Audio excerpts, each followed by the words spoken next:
Hey guys, welcome back. Today's video is going to be about rolling the front fenders on your Fox body. I'm going to show you how to do it, give you some useful tips, and then show you how much space you're going to pick up. So let's have a look.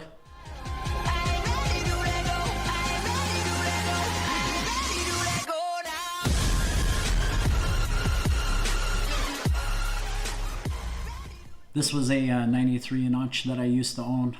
It was pretty low in the front and it was rubbing like crazy, even in a stationary position just from turning the wheel. As you can see in the pic, the tires were rubbing the paint completely off, so definitely a good candidate for fender rolling.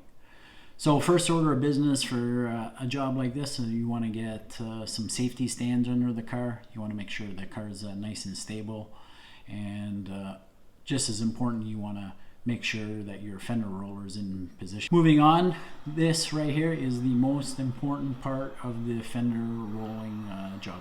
Well, I'm going to say one of the most important. You want to heat up that fender, make sure it's nice and warm. That's going to allow for flexibility in the paint. You want to continue to heat the entire time. Once it's warmed up a little bit, then you can start with little short strokes in the middle, and then you start with wider strokes, back and forth. Ideally, this is a two-man job. One guy to work the roller, another one to work the heater. It's a little easier. It is definitely taxing on the arm, the shoulders, but you gotta go slow here and just keep going back and forth. It's a tedious job. There's no way getting around it, and what you need here is patience. And you just gotta keep going slow and just keep going back and forth. You adjust your roller accordingly, and you keep folding that lip in. When you're done the job, you're going to pick up well over an inch. You can see here in that pic, I was about 1.5 inches, and then by the time I was done rolling them, I was down to 3/8 of an inch. So that's a huge space that I picked up, and for this specific car, I was not able to turn the wheels and have no rub in a stationary position.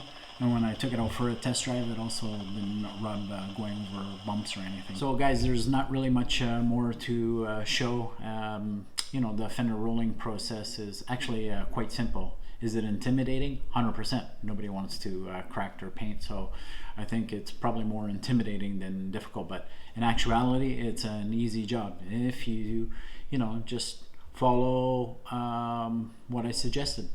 Set the car up properly, apply your heat, and most importantly, take your time. It's going to fold. The front fenders are much easier than doing the rear quarters because the metal's a lot thinner, and they're already kind of bent on a 45-degree angle, so it's gonna your lip's gonna start to fold right away. So hope you guys found the video helpful. If you got any comments, drop them in, and friendly reminder, don't forget to like and subscribe to the channel, and of course, thanks for watching.